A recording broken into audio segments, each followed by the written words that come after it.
Hello, this is JC Santana coming to you from the Institute of Human Performance, and I want to talk about a very important concept, and that is context. Context. Okay, what is context?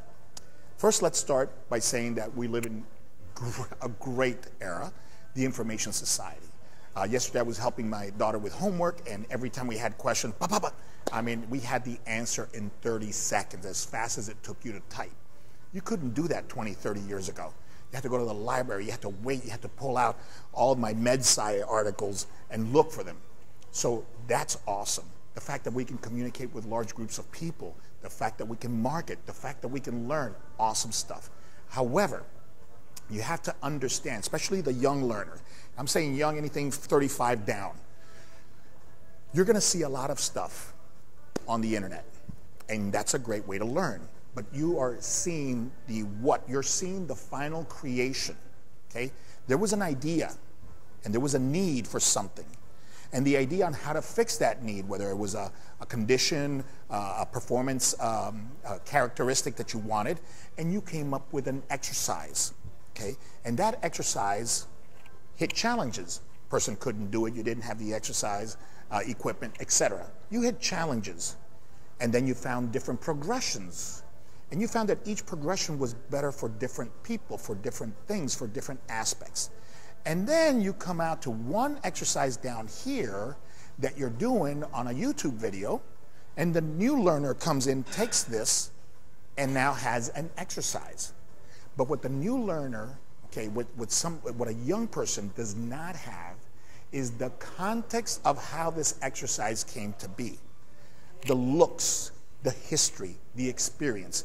They got the information. They did not have the wisdom. The wisdom is the experience. The wisdom is the permutations of this exercise and the when, how, who, what, and why of the exercise that allows you to be effective at different levels. So the context is extremely important for the young learners. Tie yourself to one of the old birds that's available. Try to get as much of the why as possible. And even if you interview someone for 30 years, you're still not going to get all the whys because, as one of my friends says, that's seminar material. You can't put it in the book because then you would have to put more things in the book and it's only got 300 pages. So the context doesn't always make it. As a matter of fact, the real context rarely makes it to a seminar, to a slide, to a book, or an article. In terms of research, I hear now a lot of research. I've been in this for over 40 years now, well over 40 years. Okay, I started in the industry when I was 14 as a manager, believe it or not. That means you had keys, you cleaned the floors, and you racked the weights. That's what a manager did when I was 14 at Brody's Gym. Okay, and I'm going to be 60 now, so that's, 40 some odd years. Okay, so I have never seen any research that explains something that my experience didn't see 50 million times. I don't remember one. We knew an exercise worked. We didn't know why. Research with EMG showed this and that and the other. They didn't really teach us anything different that impacted if we did the exercise and how we did it.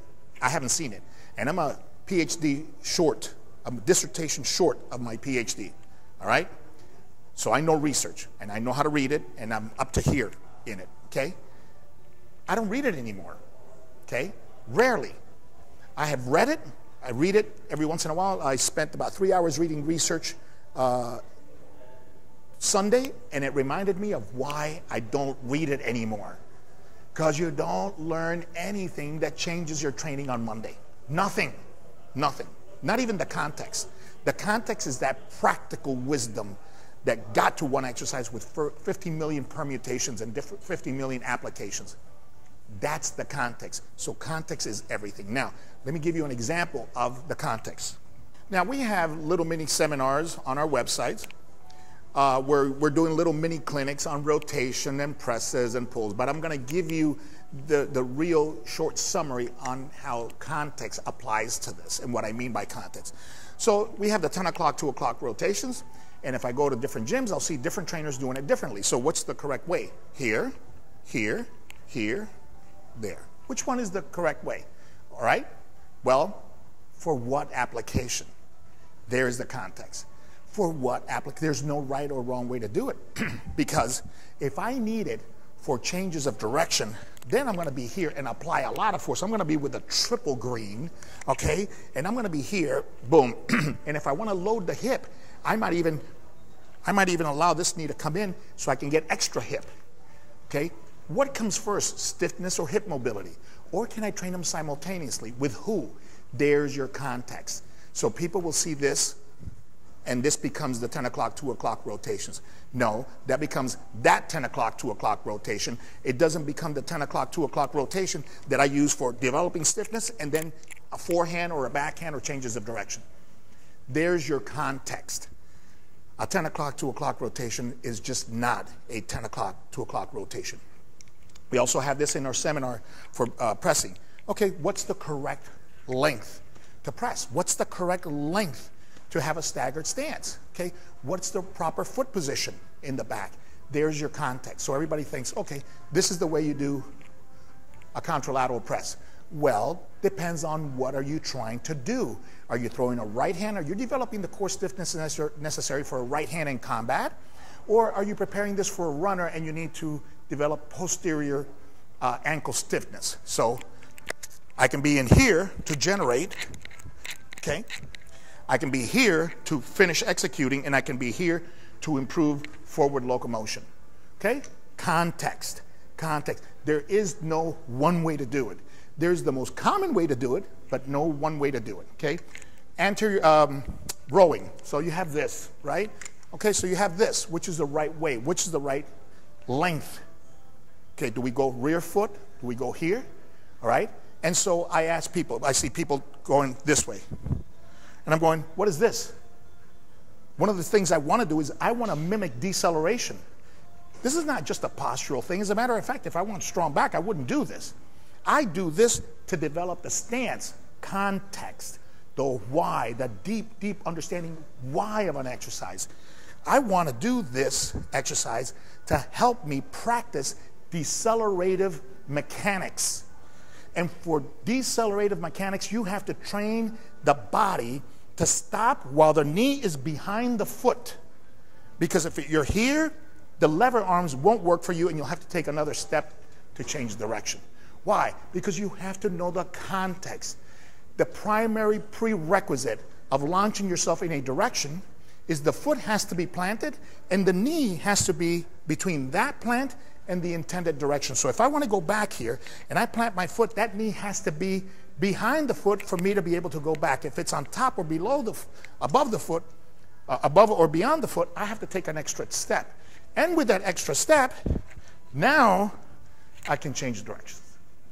Okay? The faster you're running, the longer the stance has to be. So are you preparing somebody for a walk-up, okay, to block something up at a net in volleyball, or you're preparing a tennis player to go full tilt boogie and then get really low to a low volley? So the context, depending on the application, the horizontal momentum, then you choose your stance appropriately. To all of my fans, friends, colleagues, family, everybody, if you're seeing this on social media and you are on social media and you're getting a lot of information on social media, congratulations. It is an awesome way to acquire information. Information. But remember, education without information, without experience, is just information. Einstein said that.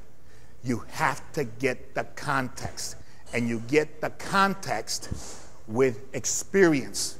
So not only do you need time, you need to get with people who have put in the time.